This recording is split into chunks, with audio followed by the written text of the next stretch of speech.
what does a 100-point wine taste like? Well, in this episode of Got Some, we're about to find out. Erin Larkin from the Wine Advocate for Robert Parker voted the 2022 Standish Lamella a 100-point perfect wine. But what does a master sommelier think? There's less than 270 of you in the world, Carlos Santos.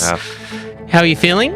Very good. I'm very, very good. Very excited for this tasting. I mean, I saw Erin's video last night. Yeah, it was really, really exciting, and I am thrilled to taste it for sure. Of course, we do have to give some shout outs to Erin Larkin, probably, I would say, the foremost wine tasting critic in the country at the moment. She has been a fan of the Standish wines in the past, but pretty exciting to have a perfect wine and to find out what a master sommelier thinks. So this is what Erin had to say about the wine itself. It's a capacious, layered, complex wine that sort of expands in the mouth, and it's extraordinarily long. I think this is the best I have ever seen the Lamella look on release. I love it.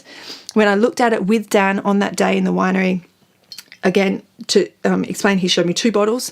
One bottle had been opened Monday morning. It was Wednesday night. The other had been opened that day, that Wednesday afternoon.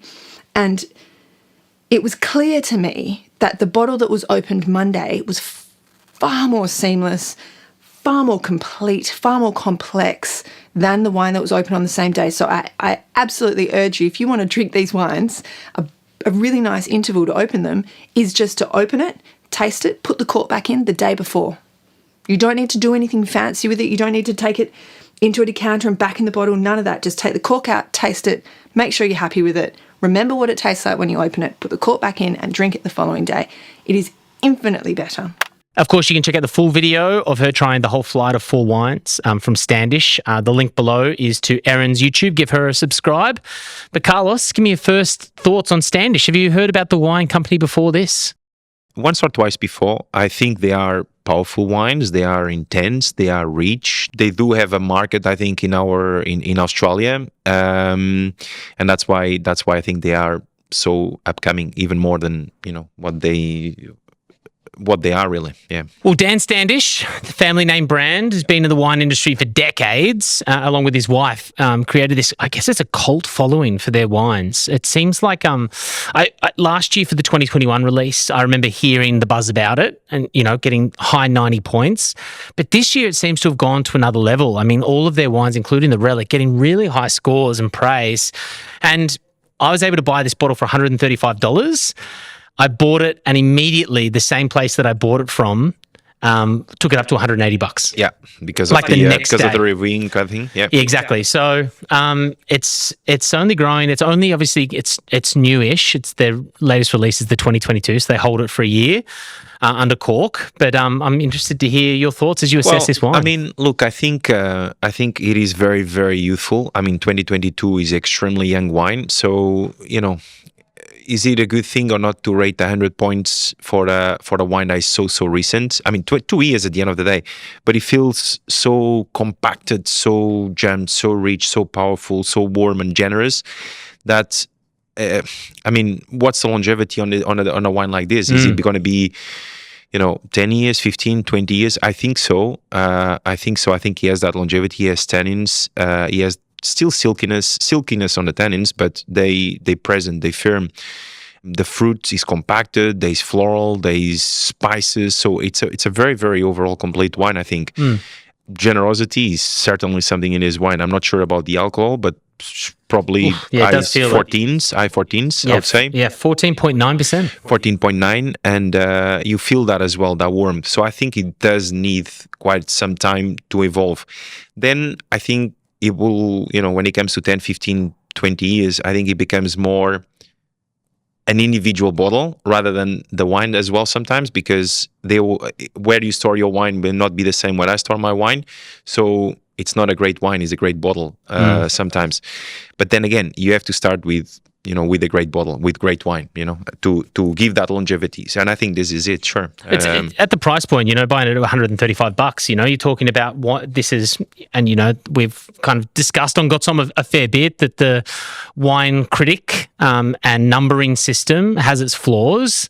But for this to be outrating the $800 Penfolds Grange for the same vintage is very interesting to note at 1/6 the price.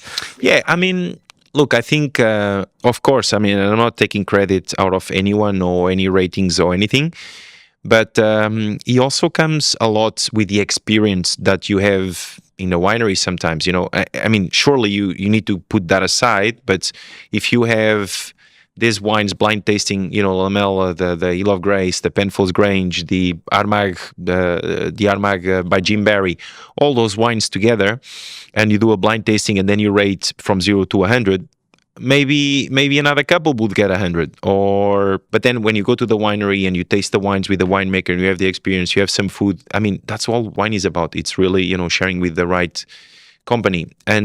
But that gives you that, okay, now this was really, really good. I'll give 100 points. I'm not sure exactly how they rate it. I hope it is in blind tastings, and I hope it's obviously... I don't think it is. I don't think it is rated blind. But I think, Erin certainly, from following her for the last couple of years, she's somebody who goes into tastings without bias. I think she also said in her piece, which once again linked below, she said that she actually visited the Standish Wine Company and saw this in barrel before release and said it was tasting really well then. So it's just a bit of a cult wine. And we're actually lucky enough... we recorded this episode that you're watching right now or listening right after having Sam Middleton from Mount Mary, and obviously that guy knows his wine. So this was his thoughts on the exact same glass. Delicious, yeah. I mean, how's the colour? I know, so deep. Unbelievable. Purple. I think for these particular styles of wine, Sommelier definitely helps. Yeah.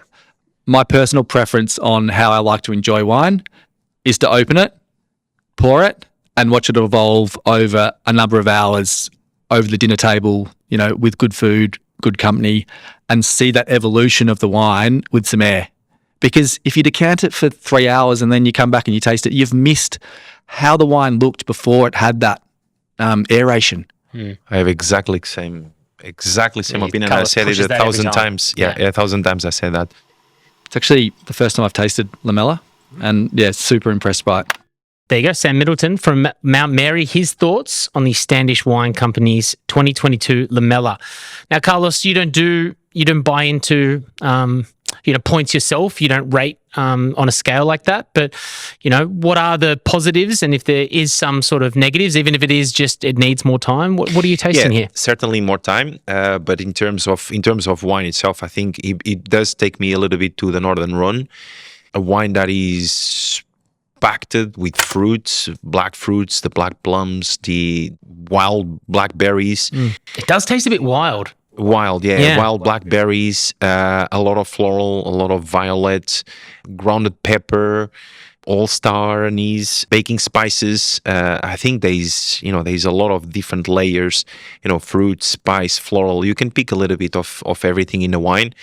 I think perhaps with another 5, 6, 10 years, yes, the wine will be more rounded up, including tannins, because while they're silky, they are quite firm and present. But they're silky, they're fine grained, they're really, really elegant, silky tannin. Taste how good the wine making in this is. It's very considered and very deliberate. For sure, 100%. Now, are there other Australian wines of this caliber? I think so. I think so. But then again, this is the bottle. And for a lot of people, they're going to think, not know about Standish to begin with. So putting it into the realm of one of the top producers, out of Eden Valley, close to the Barossa Valley, it is that big Shiraz. It's 100% Shiraz wine, but there is a finesse here, and there is an elegance to what you could get from just doing a jump out of the Adelaide airport and jump on a bus and go and do a winery tour. There's something special about this wine for sure. So, shout out to Erin for recognising that, and pretty cool to get a bottle at a reasonable cost. So, palate equally intense. Palate full-bodied, warm, generous, warm in alcohol. But even the alcohol, you don't feel that burning as much. So even though it's it doesn't taste like nearly 15% wine to me. It doesn't. It just comes really, really long after the sip is gone. You have that slight warming, but it's actually quite pleasant. So overall, really nicely balanced wine. And then again, for Shiraz pleases, this is a bang on, and I think it's still fairly well priced. I mean, at 180, when you compare to the most expensive Shirazes in the country, this is great. I think she did very well on rating this wine. I think however she did it, that's good work. That's a good ending. job. Awesome.